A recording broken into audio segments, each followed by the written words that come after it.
Hey everybody, it's TotalGamerJunkie and I welcome you all back to my channel. So in this video here, I'm going to be talking about why I believe that Life is Strange 2 is set in an alternate timeline from the first game. Now, I know what you're thinking, it's like, how is it set in an alternate timeline? Well, I'm going to be talking over that, I'm going to be talking about that with views here, and this is, like I say, these are my theories, these may not be true or not. So basically, what I'm going to show you right now is what I believe, and you have every right to disagree with me. If you don't like it, okay, that's your thing. You don't have to like my theories. This is just me putting out ideas out there because I haven't really seen, like, because I like to look online for theories, like basically haven't been done. So yeah, this is something I want to talk about, and since I'm really the only one doing theories on Life is Strange Dust, I thought I'd try another hand at another game, Life is Strange 2. Now, this is why you're gonna see an image pop up, okay? This is why I believe that Life is Strange 2 is set in an alternate reality. Now, what you're seeing here is when you start off Life is Strange 2. Now, the game will ask you, have you played Life is Strange Season 1? And you get the options of yes and no. Now, if you pick yes, you'll be presented with two options. Did you choose to sacrifice Arcadia Bay, yes or no? Now, this is what's interesting because the game doesn't let you import a saved data. It's basically saying, like, giving you the option of the final choice. Did you choose to sacrifice Arcadia Bay, yes or no? Now, I understand why, I kind of understand why this happens. Like, if you have Max sacrifice Chloe, then she rewinds back to the first day. So all the choices that you made after Max saves Chloe from the bathroom aren't like canon anymore, I guess you could say. They're basically, it never happened and you're in a new timeline. Now, if you choose to sacrifice Arcadia Bay, then Max and Chloe, they drive off, and then you got Life is Strange Dust, but that's one of many timelines, so basically it's not canon, it's not technically canon to the game. But anyways, like, when we see Arcadia Bay, in episode 1 of season 2, is it really season 2? I just want to bring this up, because this says you're seeing, have you played Life is Strange Season 1? Yet, it's not called Life is Strange Season 1, it's called Life is Strange, and then Life is Strange Season 2 is Life is Strange 2. They're technically not seasons, in my opinion, because they didn't really have the characters in them. And it's like, if you take a look at Arcadia Bay, if you chose to sacrifice Arcadia Bay, it hasn't been really rebuilt like it was happening in Life is Strange Dust. Like, I know Sean Prescott said it would take years to rebuild, but if you have a look, there isn't really much progress being done at all. So I don't believe Arcadia Bay is being rebuilt in this game's version of history. Now, another thing I want to talk about is why this importation doesn't make sense. Is I'm going to bring up another game, The Walking Dead: A New Frontier. Okay, so just to be clear, I'm not shipbagging A New Frontier in here. I'll save that for another video. Okay? Now, basically what's happening is this. When you start up A New Frontier, you get the choice to start a new story or continue your story. Now, if you choose to continue your story, you will get to choose to import your save data from Season 2, or you can recreate your own story. And recreate is basically you make some of the choices that are in the game, and you also get to make the final choice. Was Clem with Kenny and Jane in the end? Was she at Wellington? Did she let the strangers in? Did she stay with Kenny? And so basically, that's in the recreate, that's what you get to do. But if you choose to start a new story, and I've actually tested this, I tried it out once. I don't know if it will happen with everyone else or it might be different, but this is what I did. So, I went to A New Frontier, right? And I went to start a new game, and it automatically jumped me in. Now, Clementine, in this new game, she was missing a finger. She was alone. So basically, if you start a new game, like, it's like this. If you play The New Frontier for the first time, you don't play Season 1 or 2, and you go to start a new game, then you think Javier's the main character. Well, technically he is of the game, but you've never met Clementine, so you don't know her story. So it would make sense for her to be alone, because if they were to bring in Jane or Kenny or Edith at Wellington, you'd be like, who are these people? And then, like, how did this happen? And it'd be too confusing. So that's why they've stuck with the alone ending.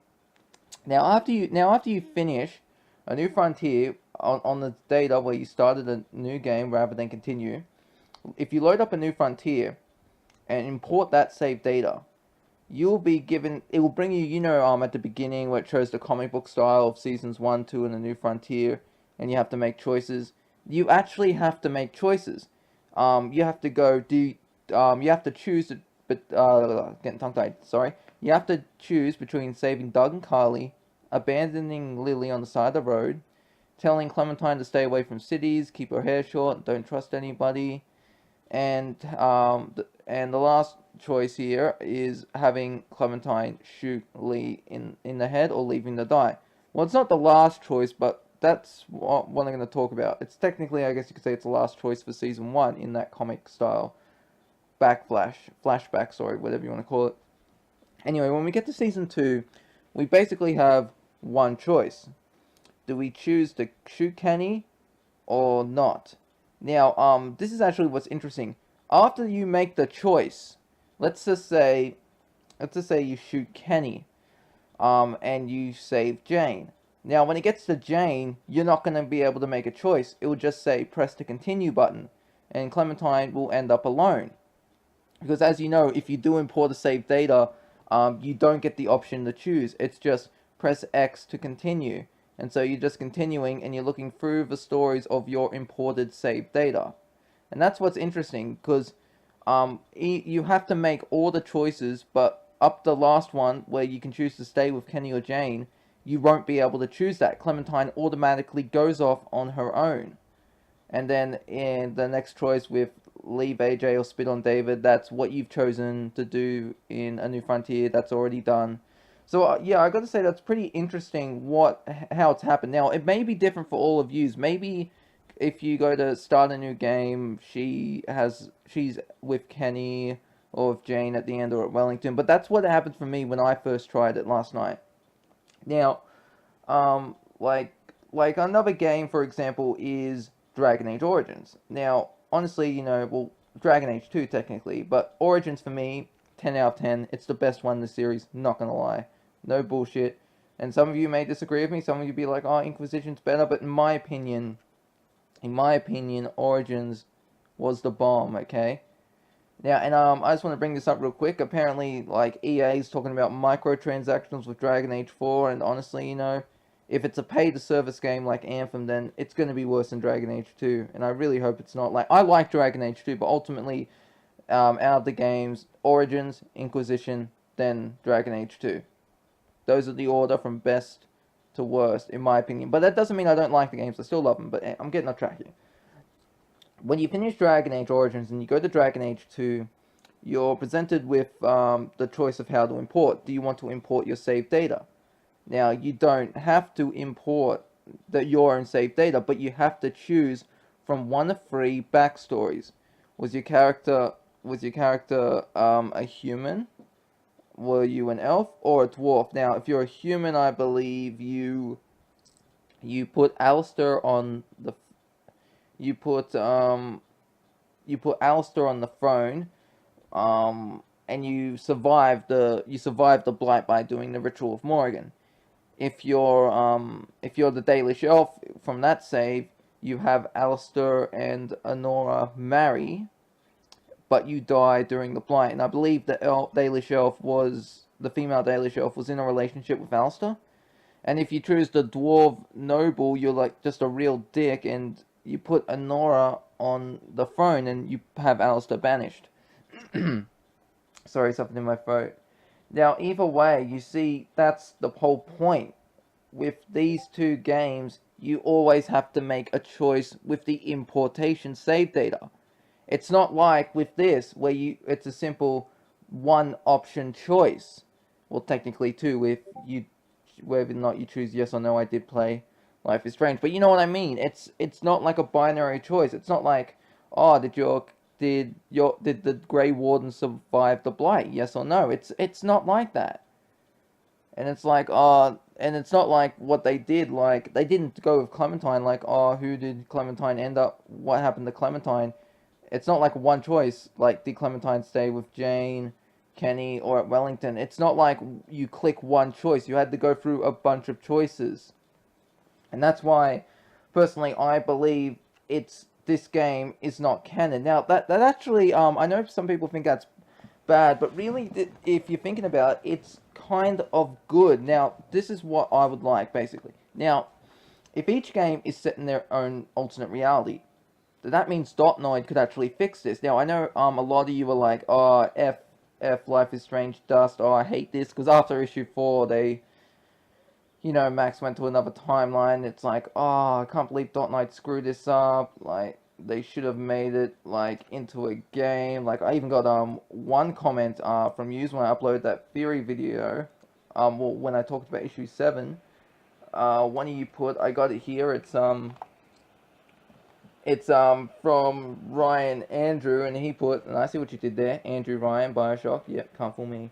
It says, damn Dotnoid to hell, they should have made this into a game instead of that abomination. And I can understand why a lot of you are pissed, like, so am I, but this isn't the canon world, this is an alternate reality. So Dotnoid can make a game, if they want to go to Life is Strange, because, let's just say, this is Life is Strange 2, right?